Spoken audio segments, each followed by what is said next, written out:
इन्हीं चीजों से जुड़ी हुई एक बिल्कुल मुख्तलिफ चीज भी इसमें कॉमन है कि इन तीनों के कत्ल के पीछे ये थे।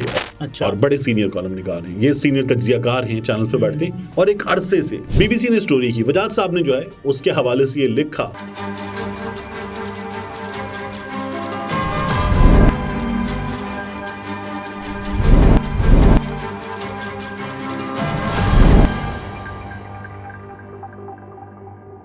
अस्सलाम वालेकुम, मैं हूं अब्दुल सत्तार। आप अलग न्यूज़ देख रहे हैं। तारिक पतीन हमारे साथ हैं। 3 एंकर्स हैं जिनकी नौकरी लग गई है एक न्यूज़ चैनल में। ये क्या करते थे ये आपको बताते हैं, और पाकिस्तान मुस्लिम लीग नवाज़ क्या कर रही है ये भी आपको बताने जा रहे हैं। तो नून लीग क्या कर रही है? नून लीग क्या कर रही है? नून लीग जो है वो पसे पर्दा काम कर रही है, सामने बज़ाहिर दिखावे के लिए हाथी के दांत खाने की और दिखाने की और उसमें बज़ाहिर निगरान हुकूमत है, लेकिन पीछे इन तमाम चीज़ों के नून लीग है। नून लीग जो है वो इस वक्त इख्तिदार में है, अब भी इख्तिदार में है, और अगली हुकूमत भी मैं आपसे कह चुका हूँ नून लीग की। अब आप कहते हैं नहीं यार, वोट जो है वोट लोग देंगे और उसके बाद फैसला होगा, और पाकिस्तान तहरीक इंसाफ मकबूल तरीन है, तो वो मकबूल तरीन डेफिनेटली है। मगर सुहेल वड़ाई साहब तो बहुत कह चुके हैं, इसलिए उनकी बात छोड़ दीजिए। उसके बावजूद भी हमें ये पता है, जैसे मज़हर अब्बास साहब जैसा सीनियर आदमी उस्ताद हैं हमारे, वो ये कहते हैं कि इमरान खान साहब की जमात को वोट मिल गए तो भी हुकूमत नहीं बनाने दी जाएगी। वही बात कर रहे हैं। तो इस वक्त नून लीग और ये जो बाप पार्टी है, ये पूरी की पूरी नून लीग में दाखिल होने को हमें तैयार भी नजर आ रही। तो हुकूमत नून लीग की इस वक्त भी है प्रैक्टिकली। हुआ ये है कि गौहर फहीम भट्ट साहब, सैयद इमरान शफकत साहब और इनके साथ वजाहत मसूद साहब, इन तीनों को पाकिस्तान टेलीविजन में सरकारी टीवी में नौकरी मिल गई है। अच्छा, ये जो टीवी में सरकारी टीवी में तीनों की नौकरी है, इसमें दो तीन चीजें बड़ी कॉमन है। फारिग तो 4 हुए थे, 3 को मिली है। 2-3 चीजें बड़ी कॉमन है इसमें, और इन्हीं चीजों से जुड़ी हुई एक बिल्कुल मुख्तलिफ चीज भी इसमें कॉमन है। वो क्या? आजम चौधरी साहब पाकिस्तान टेलीविजन की नौकरी से महरूम किए गए क्योंकि उन्होंने शहबाज शरीफ साहब से एक सवाल पूछ लिया था। ठीक है, तो आजम चौधरी साहब की सरकारी टीवी की जो मुलाजमत थी वो खत्म की गई, और अब इन तीनों को फुल और फूल वाला जो चक्कर चला था उसमें 4 फारिग हुए थे। नहीं, वो तो बेचारे मासूम लोग थे ना। ये तीनों भी कोई गुनाहगार नहीं है। लेकिन सैयद इमरान शफकत साहब, अगर आप उनको देखें, कड़ी चोरी, तो हाँ, वो जो इमरान खान को हालिया दिनों में जितना शदीद तनकीद का निशाना और बेशिंग करते हैं।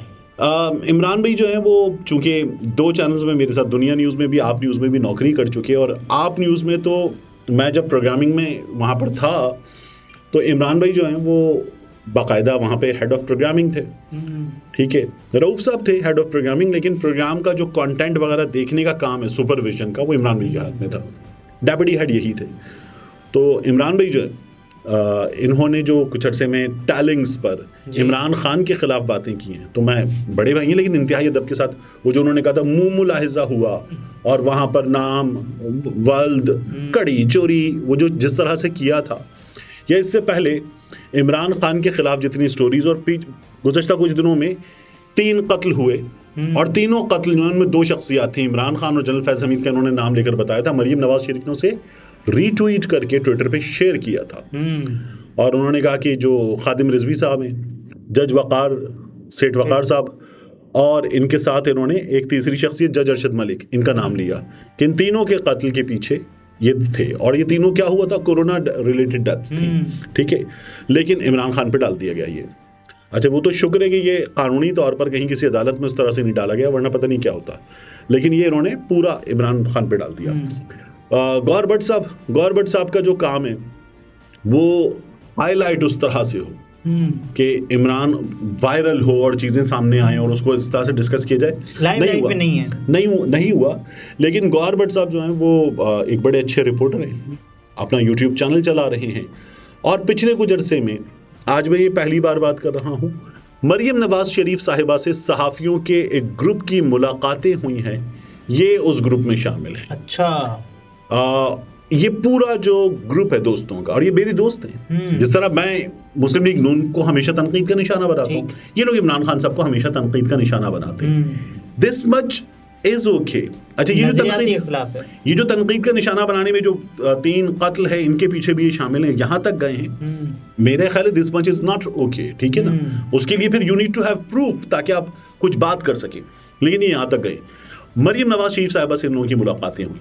अभी एक यूट्यूबर्स के ग्रुप ने, इन्होंने भी और एक और ग्रुप ने भी काकड़ साहब का इंटरव्यू किया। अब आप जब लोग डॉट्स कनेक्ट करें तो फिर उन्हें नजर आता है नून लीग के नैरेटिव को परवान चढ़ाने, ठीक है, उन्हें नजर आता है नून लीग का नैरेटिव भी गया भाड़ में। एंटी इमरान खान होना पिछले कुछ अरसे में इन लोगों के प्रोफाइल में बड़ी कॉमन चीज है। अच्छा, तो गौहर भट्ट साहब जो हैं दोस्त हैं, बड़े अच्छे दोस्त हैं, लेकिन गौहर भट्ट साहब भी इनमें शामिल हैं। 7.5 लाख सबको 7.5 लाख रुपए इनकी भी तनख्वाह लगी है, इमरान शफकत साहब की भी तनख्वाह लगी है, और वजाद मसूद साहब की भी तनख्वाह लगी है। वजाद मसूद साहब ने क्या किया? वजाद मसूद साहब जो हैं इमरान शफकत साहब भी कॉलम लिखते हैं और बड़ा खूबसूरत कॉलम लिखते हैं। जो यूट्यूब चैनल है उस पर उनके उसलूब से भी इख्तिलाफ किया जा सकता है और उनकी फ़िक्र से भी इख्तिलाफ किया जा सकता है, लेकिन कॉलम बड़ा खूबसूरत लिखते हैं इमरान शफकत साहब। तो इमरान शफकत साहब जो हैं उनको, गौहर भट्ट साहब को, वजाद मसूद साहब को, वजाद मसूद साहब की मैं बात कर रहा था। वजाद साहब सीनियर कॉलम निगार हैं। अच्छा, और बड़े सीनियर कॉलम निगार हैं, ये सीनियर तज्जियाकार हैं, चैनल्स पे बैठते हैं। और एक अरसे से मेरी वजाद साहब से मुलाकात हुई पहली डेली टाइम्स का दफ्तर था, वहाँ खालिद चौधरी साहब से मुलाकात के लिए मैं गया था और वहाँ ये मौजूद थे। तो पढ़ते तो हम इनको थे अखबारों में, लेकिन तब पहली मुलाकात हुई। वजाद साहब ने बड़ी मोहब्बत के साथ बिरादरम तारिक मतीन के लिए अपनी किताब जो है पाकिस्तान दो राहे पर, वो मुझे दी। वजाद साहब से उसके अलावा फिर आप न्यूज़ में साथ काम करते हो, कई बार मौका मिला सीखने का। वजाद साहब ने खबर दी थी कि 9 अप्रैल की रात को जब इमरान खान वज़ीर-ए-आज़म हाउस से निकले तो उससे थोड़ी देर पहले एक हेलीकॉप्टर आया था। 9 और 10 अप्रैल की हेलीकॉप्टर आया और हेलीकॉप्टर जब उतरा तो इमरान खान साहब के लिए एक शौक था। अच्छा, वो ये कहते हैं कि उस हेलीकॉप्टर में वो शख्सियत नहीं थी जिसका इमरान खान इंतजार कर रहे थे। वो कौन था? ये उन्होंने भी नहीं बताया और BBC ने भी नहीं बताया।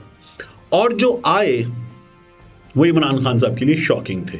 2 लोग आए, अच्छा यानी 2 ऑफिसर्स आए, बड़े ऑफिसर्स, ठीक, छोटे ऑफिसर्स भी आए। BBC ने स्टोरी की, वजाद साहब ने जो है उसके हवाले से ये लिखा कि इमरान खान साहब, 10 को इन्होंने ये ट्वीट किया। वजाद साहब 9 अप्रैल को इमरान खान साहब निकले, 10 को वजाद मसूद साहब ने ट्वीट किया सुबह कि इमरान खान साहब जो हैं वो अगले 2, 4, 5 रोज़ लोगों को अपना चेहरा नहीं दिखा सकेंगे क्योंकि गुज़श्ता रात जो मुलाकात हुई उस मुलाकात के नाखुशगवार असरात के शवाहिद इमरान खान के चेहरे पर हैं। यानी उन्होंने बताया कि इमरान खान को थप्पड़ पड़ा, ठीक है, इमरान खान के मुंह पे थप्पड़ पड़ा, ये वजाद मसूद साहब ने इन अ वे बताया। ठीक, अच्छा, अगले रोज यानी ये 9 था, 10 गुजर गई, 11 के रोज इमरान खान साहब डार्क ग्रीन शर्ट में मौजूद थे बनी गाला में अपनी पूरी टीम के साथ, एक कॉन्फ्रेंस टेबल जैसी चीज और उसमें मौजूद थे और कोई शवाहिद नहीं थे जो ये बात कर रहे थे वजाहत साहब। तो इमरान खान साहब जो 5-6 रोज नहीं दिखा सके, उनके मुंह पे असरात है, तो वो कोई कुछ नहीं थे। तो वजाहत साहब जो है वो खैर इन तीनों में, बल्कि बहुत से साहिब इल्म अफराद में बहुत काबिल चीज़ है, लेकिन वजाहत साहब भी पिछले कुछ अरसे में लेफ्ट के दानिश्वरों में। और वजाहत साहब की एक और चीज़ है, अच्छा, वजाहत साहब का एक ट्वीट है। वजाहत साहब ने कहा था कि मियाँ नवाज शरीफ जो हैं अब वो मियाँ नवाज शरीफ नहीं रहे, वो Martin Luther King, Mansur Hallaj, Khomeini और मंडेला इनकी सफ़ों में शामिल हो गए। मेरा ये ख्याल है। ऐसी एक बात निहाल हाशमी साहब ने कही है कि उनकी जो इज्जत है, उनकी जो रेटिंग है, हाँ, वो वजाहत मसूद साहब की नहीं, नवाज शरीफ साहब के हवाले से कि सदर पुतिन और रजब तैयब उर्दवान जितनी रेटिंग मिलती है, अमीर कतर जितनी रेटिंग मियाँ साहब को। अच्छा, मतलब चलें ठीक है, आपने मज़ा किरकिरा कर रहे हैं यार, आप निहाल हाशमी को ले आए, मैं वजाहत मसूद की बात कर रहा हूँ। अच्छा, तो वजाहत मसूद साहब ने ये लिखा कि मार्टिन लूथर किंग और वगैरह वगैरह। तो मैंने तब जो है वो लूथर किंग में जो लूथर था उस पर तोय का निशान बना दिया था आखिर में, तो बस सिर्फ इतना लिखा था। अब वजाहत मसूद साहब जो है वो लेफ्ट के दानिश्वरों से निकल कर सरकारी टीवी की चाकरी में लग गए हैं, बड़े काबिल एहतराम हैं, लेकिन ये शोबा ही तनकीद और निशानदही का और बात करने का है, तो इसलिए इंतहाई अदब के बावजूद भी बात ये कि वजाहत मसूद साहब जो है जो कर रहे हैं उस पर सवाल उनसे डेफिनेटली हो सकता है। वजाहत साहब से मैंने ये टेलीविजन पे कोई भी न्यूज़ एंकर या एंकर सरकारी टीवी में जॉब नहीं कर सकता? बिल्कुल कर सकता है, उसे किन हालात में वो नौकरी मिली, उन हालात पर तो सवाल कर सकते हैं ना हम। ये तो है। किन चीज़ों की बुनियाद पर उसे नौकरी मिली, उन पर तो सवाल कर सकते हैं। इसी तरह से आप देखिए कि वक़ार सत्ती जी, उन्हें तमगा मिला, गरीदा फारूकी साहिबा उन्हें तमगा मिला, अदी शमा जुनेजो साहिबा तमगा, उन्हें तमगा मिला। इन तीनों की कॉमन चीज़ क्या थी? ये मरियम नवाज साहिबा के हक़ में इमरान खान साहब के मुखालिफ ट्विटर पर सरगर्म थे। और वक़ार सत्ती तो और आगे बढ़े थे। उन्होंने वक़ार सत्ती ने मजहबी मुनाफरत पर मबनी इंतहाई घटिया से कंटेंट था, प्रोडक्शन भी बहुत बुरी थी, वो इमरान खान के खिलाफ उन्होंने ट्वीट की थी। वक़ार पर उसके खिलाफ पर्चा भी हुआ था। हाँ जी, ये तारिक मतीन थे, गुफ्तगू आपने मुलाहिज़ा फरमाई। इजाज़त दीजिए, अल्लाह हाफ़िज़।